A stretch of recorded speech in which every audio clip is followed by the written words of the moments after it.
Magandang hapon. Shalom, shalom. I was about to sleep. Oh my, I'm still speaking in English. Magtatagalog tayo ngayon. It's already 1:45 p.m. English pa rin. I'm gonna read. Magbabasa ako. Babasahin. Hindi ako mapag-isip. Hindi makapag-isip. Ang salita ng Diyos, ESD. One chapter a day. Isang kapitulo kada isang linggo. I'm gonna start at one chapter a week. So, tinignan ko, 25 verses lang to. So, pag-pray muna natin. Nag-i-stutter ako sobra. Lord, ito na. Sabi mo, basahin ko yung ASD. Di ba basahin ko na itong ASD. Gabayan niyo po ako, Panginoon. Gabayan niyo po kami. Pangunahan niyo po kami. Tapos, alam ko po kasama namin kayo. Protektahan niyo po ako. Siyempre, yung kalaban, habang nalalapit ako sa inyo, lalo siyang nanggugulo.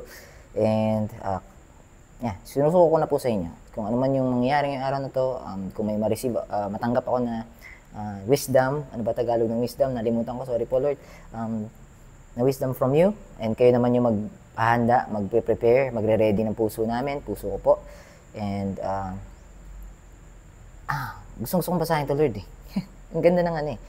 Dati kasi cringy Lord eh, medyo naiilang akong basahin yung Tagalog version. Ewan ko anong version yung dati nabasa ko.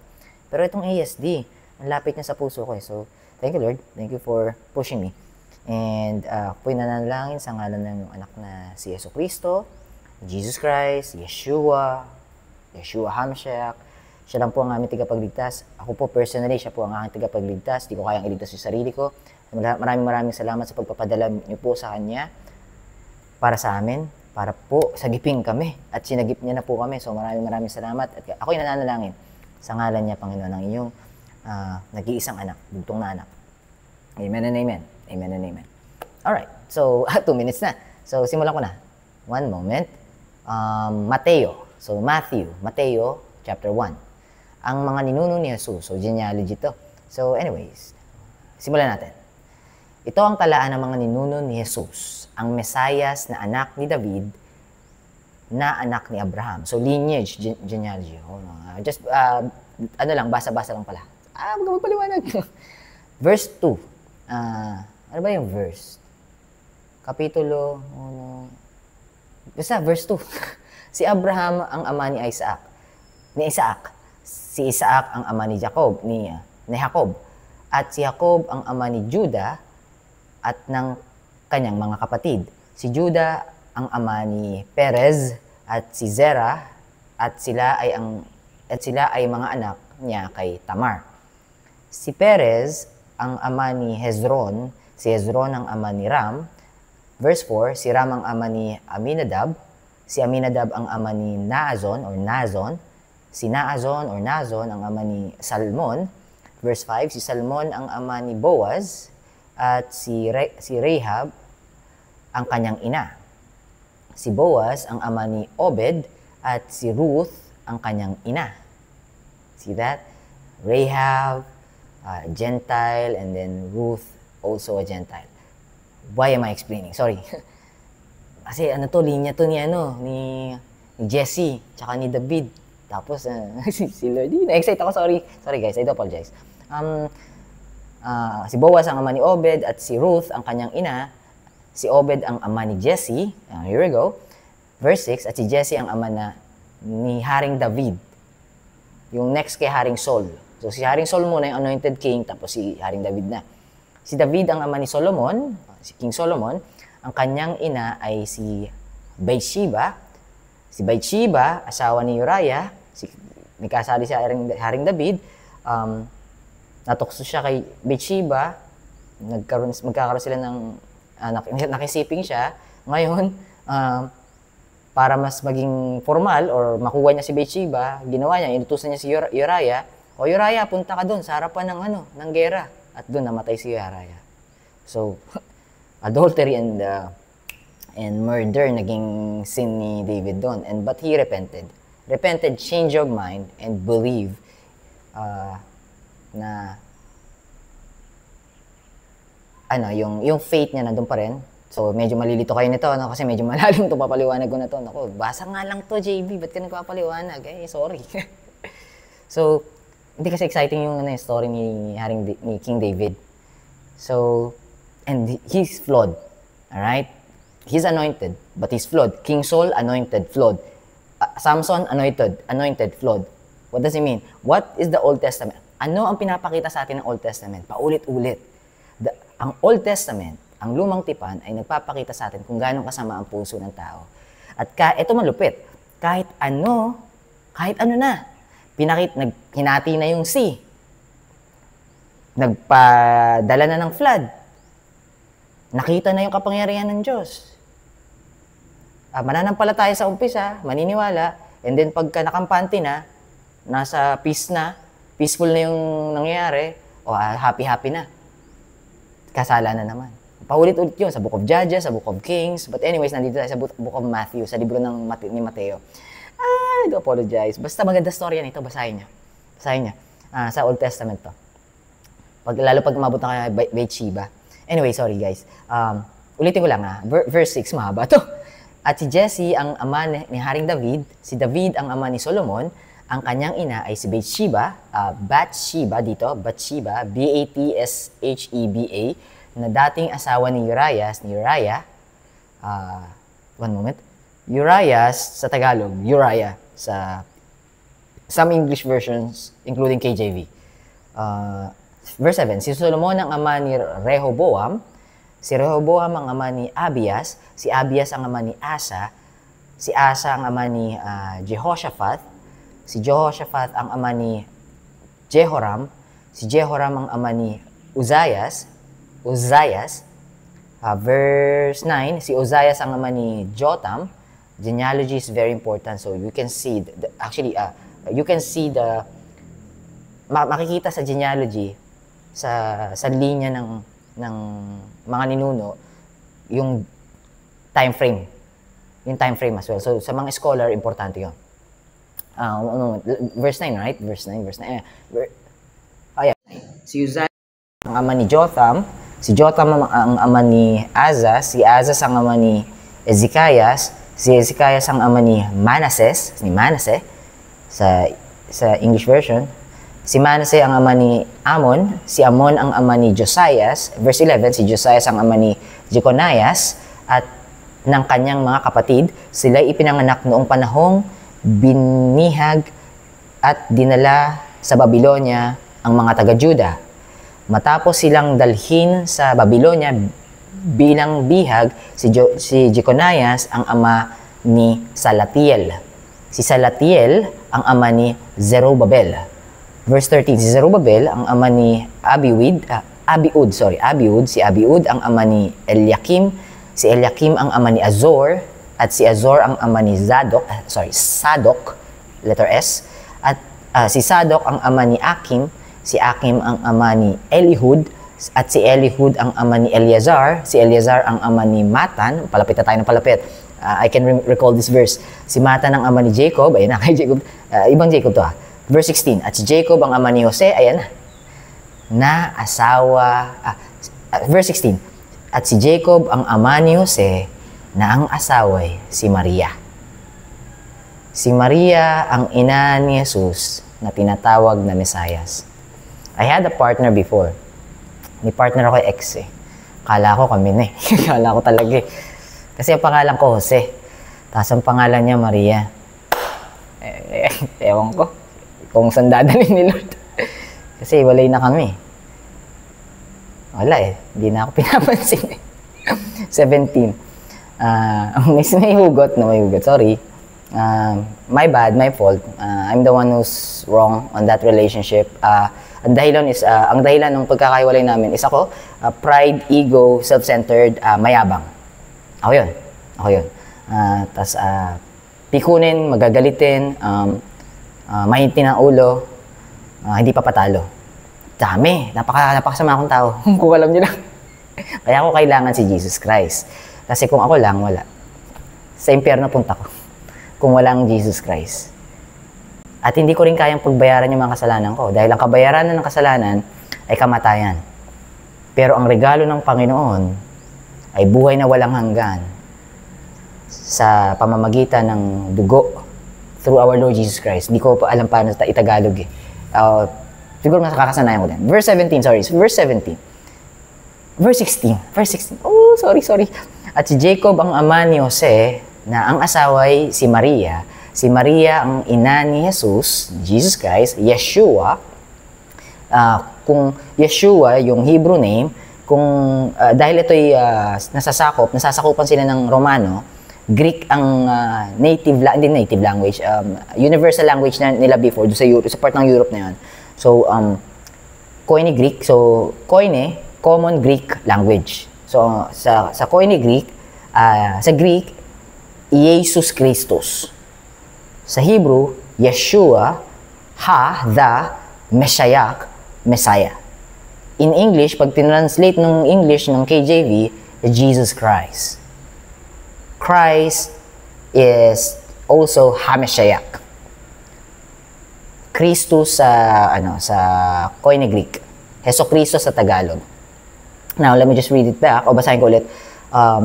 Ina ni Jesus na tinatawag na Messiah, 17. Kaya may 14 na henerasyon mula kay Abraham hanggang kay David at 14 na henerasyon din mula kay David hanggang sa pagkakabihag. So, tatlong 14, every 14 may nangyayari. So, yung second 14 years, generation, hindi years. Second 14 generation, yung pagkakabihag sa Babylonia. Let me just read it back, sorry. Oh, sorry, nagugulo ko kayo. Sorry talaga. Basahin ko na nga lang ulit. Verse 17, kaya may 14 na henerasyon mula kay Abraham hanggang kay David at 14 na henerasyon, para ako nagra-rap, no? Henerasyon din mula kay David hanggang sa pagkakabihag sa Babylonia at 14 na henerasyon mula sa pagkakabihag hanggang sa Mesayas. Okay, may bagong title, bago ang verse 18, ang kapanganakan ni Jesus ang Mesayas. Verse 18, ganito nangyari ang kapanganakan ni Jesus. By the way, there are two genealogies here. Isa kay Luke, tsaka isa kay Matthew. Kay Mateo, kay Luca. Kay Luca tsaka kay Mateo. But, let's just read it first. Basahin ulit natin. Verse 18. Ganito nangyari ang kapanganakan ni Jesus, ang Mesayas. Si Maria na kanyang ina ay ipinagkasundong ikasal kay Jose. Ngunit bago pa sila ikasal, nalaman ni Maria na siya ay nagdadalawang tao na sa pamamagitan ng banal na Espiritu, Holy Spirit. 19. Si Jose na mapapangasawa niya ay isang matuwid na tao at ayaw nitong malagay sa kahihiyan si Maria. So, pinangatawanan.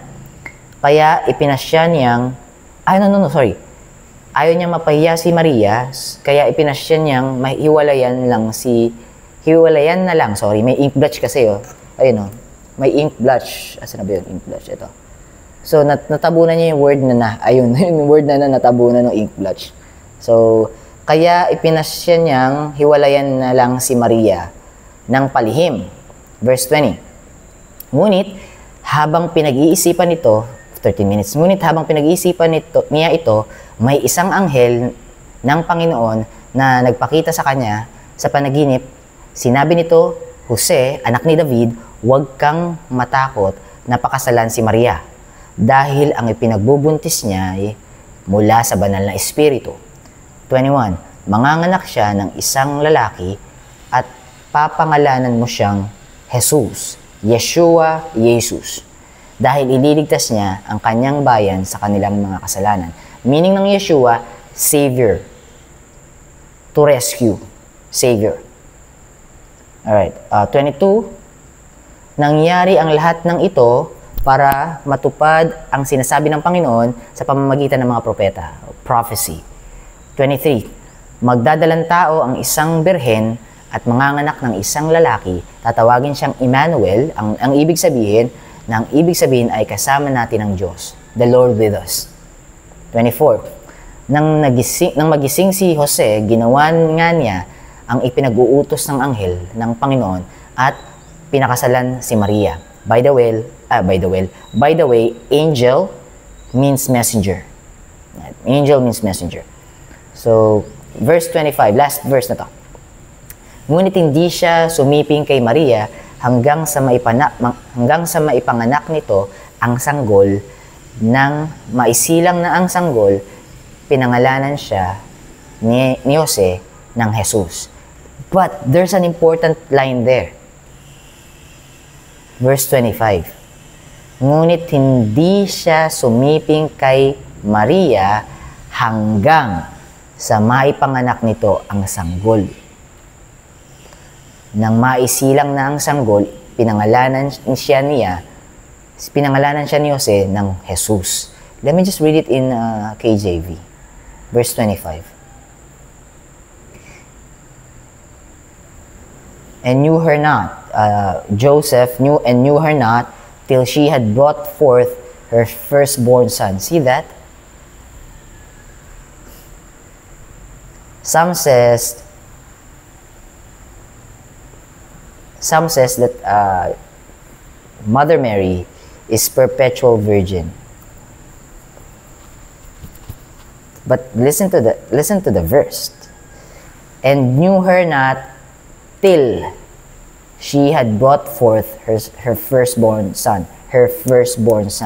So, after that, there has a higher possibility that they slept together. Mag-asawa nga sila. But anyways, that's a different topic, but I'm enjoying this. I'm not pretty sure if I'm going to... Hindi ko pa sigurado kung babasahin ko siya araw-araw. Pero, I think I'm gonna find ways.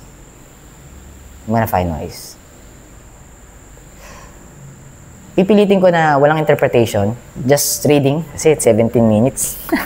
Pinatagal ko rin, ako din nagkasalanan ito. Pinatagal ko. But, kung mapapansin niyo, parang ang saya-saya, parang hindi sinaseryoso. No, I'm taking this seriously. I'm just excited. Sobrang saya na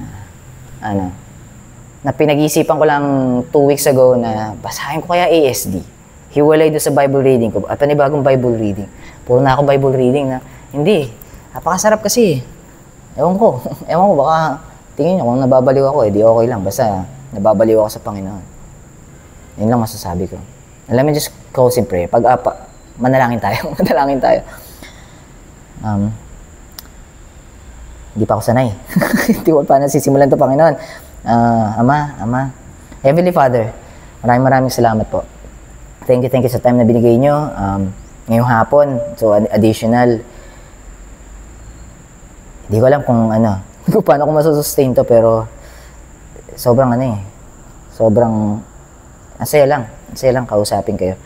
So, salamat sa binigay niyong pagkakataon para makapag-usap po tayo ulit. Tapos sa ngayon naman doon sa lengguwahe na kinalakihan ko.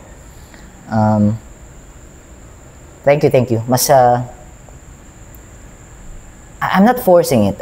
Hindi ko pinapuwersa na maintindihan, Panginoon. But my heart is actually going to that direction. So, I don't want na puwersahin, na intindihan, kasi ayoko ipilit, kasi alam ko naman po na hindi attainable ang wisdom nyo, na hindi ko pwedeng, how can I say this? It's not attainable. Nakalimutan ko Tagalog ng attainable. Sorry, Panginoon. Ipagkakaloob nyo yun, ipagka-ready kasi yung puso ko, tapos kayo din po yung magre-ready ng puso ko. Nakasulat po sa Acts chapter 16 verse 14, na si Lydia, inopen nyo yung heart niya, tapos naintindihan niya na, then, she worship you, tapos naintindihan niya yung mga preaching ng apostles, nila Paul, tsaka nila Silas, probably, or si Philip, kung kasama si Philip yung kasama niya, hindi ko na ma-recall exactly. So, sorry po, ang daldal ko, sorry. Sorry, Father God. Pero thank you so much. Patuloy niyo po akong bigyan ng lakas, Panginoon. Pagka time up na ako, pagka my time is up, pag tapos na yung purpose niyo sa akin, then I'll be meeting you soon. I just want to thank you and I appreciate it so much. Salamat sa paggabay, salamat sa pangunguna sa amin, salamat sa pagsama sa amin sa pagbabasa na to. At magiging maayos din to. Sa ngayon, Taglish mo na, Lord. Hindi ako marunong magtagalog ng diretso. I mean, pag nakaharap ako sa camera, na papa-English ako, Panginoon. Ewan ko, hindi ko maintindihan. Barok-barok naman ako. Pero, mali-mali pa grammar. Hindi, pero seryoso, Panginoon. Salamat sa lakas na pinagkakaloob niyo sa akin. Salamat. Ako po'y nananalangin sa ngalan ng iyong anak na si Jesus, na aming tigapagligtas. Siya lamang at wala ng iba. Hindi ang aming mga sarili, hindi kami Diyos, kayo lang po. Kayo lang po ang Diyos. Ang Diyos po ang Holy Espiritu Santo. Diyos po ang inyong anak at Diyos po kayong Ama. So, nag-iisa po kayo. So, maraming salamat sa inyo sa pagbigay sa amin ng buhay na walang hanggan. At buong puso at buong pananampalataya at 100% ako po'y naniniwala sa inyo. Salamat pong muli, and kami nanalangin. Amen at amen. Uy, pasensya na, umabot ng 20 minutes ha.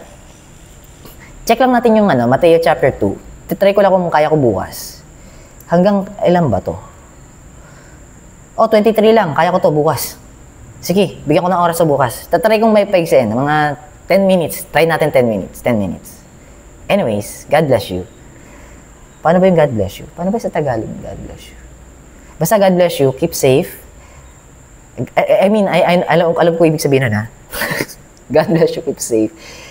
Kita tayo bukas. Paalam.